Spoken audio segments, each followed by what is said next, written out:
लेकर, क्योंकि आज संसद सत्र की शुरुआत से पहले पीएम मोदी ने 25 जून का जिक्र किया। पीएम मोदी ने इमरजेंसी की बात की और कहा कि संविधान को किनारे कर देश का जब काला आपातकाल देश पर थोपा गया उसके 50 साल पूरे हो रहे हैं। उन्होंने कहा कि 25 जून देश के इतिहास में कभी ना भूलने वाला दिन है, क्योंकि 50 साल पहले इस दिन संविधान को पूरी तरह से खत्म कर दिया गया था। उन्होंने कहा कि नए भारत में देशवासी संकल्प लेंगे कि फिर कभी कोई आपातकाल लगाने की हिम्मत नहीं करेगा। क्या कुछ कहा पीएम ने, अब सुनिए। आज हम 24 जून को मिल रहे हैं, कल 25 जून है। जो लोग इस देश के संविधान की गरिमा से समर्पित हैं, जो लोग भारत की लोकतांत्रिक परंपराओं पे निष्ठा रखते हैं, उनके लिए 25 जून न भूलने वाला दिवस है। कल 25 जून को भारत के लोकतंत्र में जो काला धब्बा लगा था, उसके 50 वर्ष हो रहे हैं। भारत की नई पीढ़ी इस बात को कभी नहीं भूलेगी कि भारत के संविधान को पूरी तरह नकार दिया गया था, संविधान के लीरे लीरा उड़ा दिए गए थे, देश को जेल खाना बना दिया गया था, लोकतंत्र को पूरी तरह दबोच दिया गया था। इमरजेंसी के ये 50 साल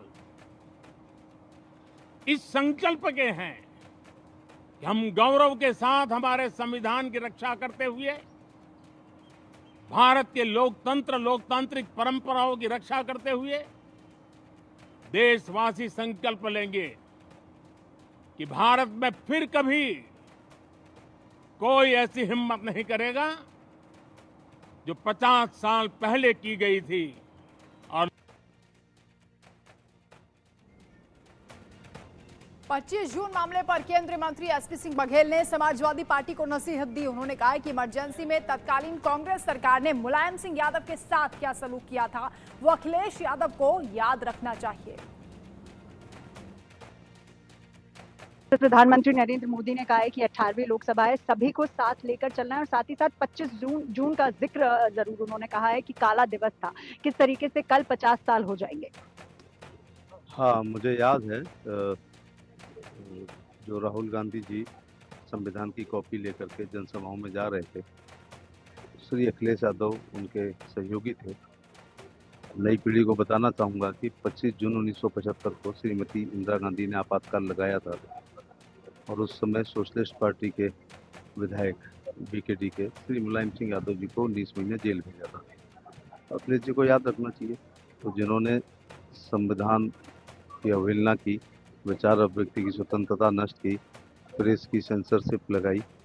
मुझे याद है कि दुष्यंत ने एक शेर लिखा था कि मत कहो आकाश में कोहरा घना है, यह किसी की व्यक्तिगत आलोचना है।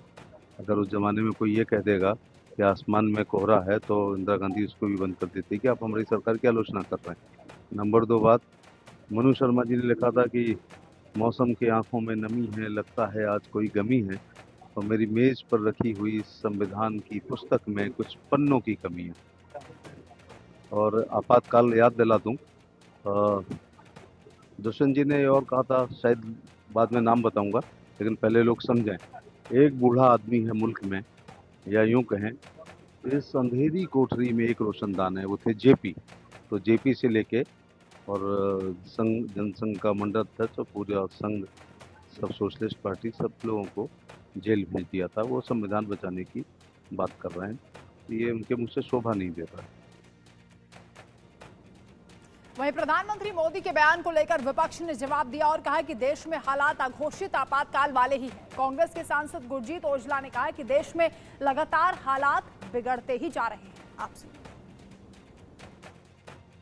प्रधानमंत्री नरेंद्र मोदी ने आज बोला है कि कल 25 जून है, काला दिवस के तौर पर मनाया जा रहा है। 50 साल हो जाएंगे इमरजेंसी को, तो अब लोकतंत्र को बचाना अब तो अलानी हुई इमरजेंसी लगी हुई है देश के ऊपर। आप तो देखा ही है क्या हालात है, जैसे दुरुपयोग हो रहा है हर बात का। 18वीं लोकसभा का पहला संसद सत्र शुरू हो गया है। सत्र के पहले दिन प्रधानमंत्री मोदी और कैबिनेट मंत्रियों को सबसे पहले शपथ दिलाई गई। इसके बाद वरिष्ठ सांसदों का शपथ ग्रहण हुआ। इस बार संसद में पहली बार सांसद बनने वाले नेताओं की लंबी फेहरिस्त है। 52% सांसद पहली बार चुने गए हैं। तो चलिए जानते हैं कि पहली बार सांसद बनने के बाद कौन सी सुविधाएं मिलेंगी और कितने वेतन भत्ते मिलेंगे। आप देखिए।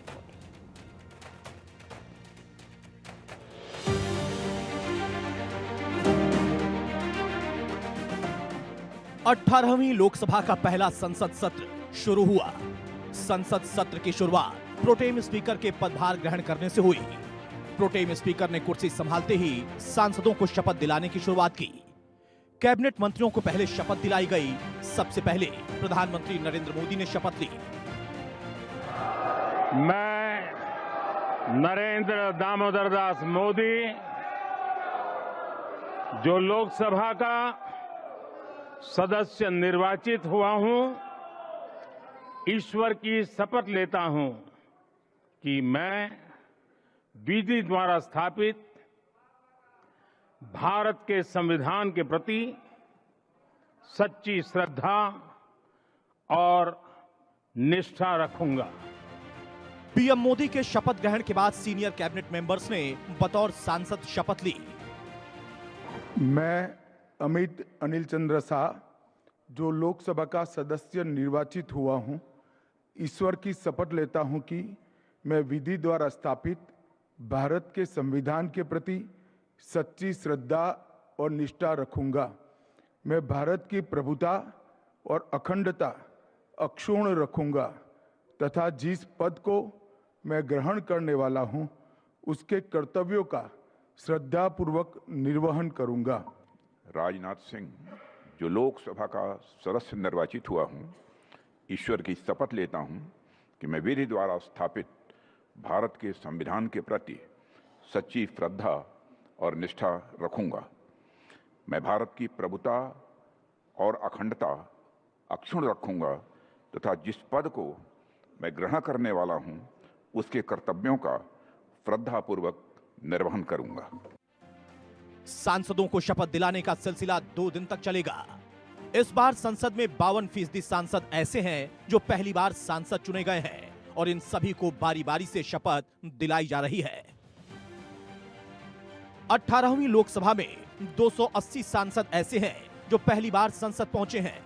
सिर्फ उत्तर प्रदेश से ही 45 सांसद पहली बार चुने गए हैं, जबकि महाराष्ट्र से 33 नेता पहली बार सांसद चुने गए हैं। पहली बार सांसद बनने के बाद 280 लोकसभा सांसद अब आम से खास बन चुके हैं। अब उन्हें वो तमाम सुविधाएं मिलेंगी जो आम आदमी को नहीं मिलती।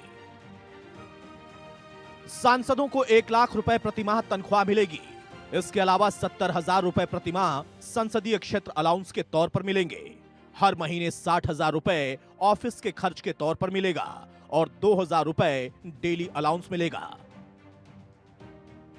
लेकिन ये सिर्फ बेसिक खर्च हैं जो एक सांसद को मिलता है। इसके अलावा भी एक सांसद को बहुत सुविधाएं मिलती हैं, जैसे लुटियंस दिल्ली में रहने के लिए घर। पहली बार चुने गए सांसदों को नई दिल्ली में रहने के लिए फ्लैट मिलता है। घर से संसद सत्र में आने और जाने का पैसा भी मिलता है। सांसदों को रेलवे के फर्स्ट एसी कोच में मुफ्त यात्रा मिलती है। कुछ यात्राओं पर परिवार को ले जाने की छूट भी रहती है। टोल में छूट के लिए हर सांसद को फास्टैग मिलते हैं। साथ ही चिकित्सा सुविधाएं, टेलीफोन सुविधा भी मिलती है। एयरपोर्ट पर सांसदों के लिए विशेष प्रोटोकॉल होता है। उन्हें आम नागरिक की तरह लाइन में नहीं लगना पड़ता। उनके लिए अलग से व्यवस्था होती है। साथ ही हर महीने 4,000 रुपए लेखन सामग्री के लिए मिलते हैं। 2 या उससे ज्यादा बार सांसद चुने जाने पर सांसद को दिल्ली में रहने के लिए उपलब्धता के आधार पर बंगला मिलता है, जिसका आकार अलग अलग हो सकता है। मसलन कैबिनेट मंत्री बनने पर बड़ा बंगला मिलता है, जबकि आम सांसद के बंगले का आकार छोटा होता है।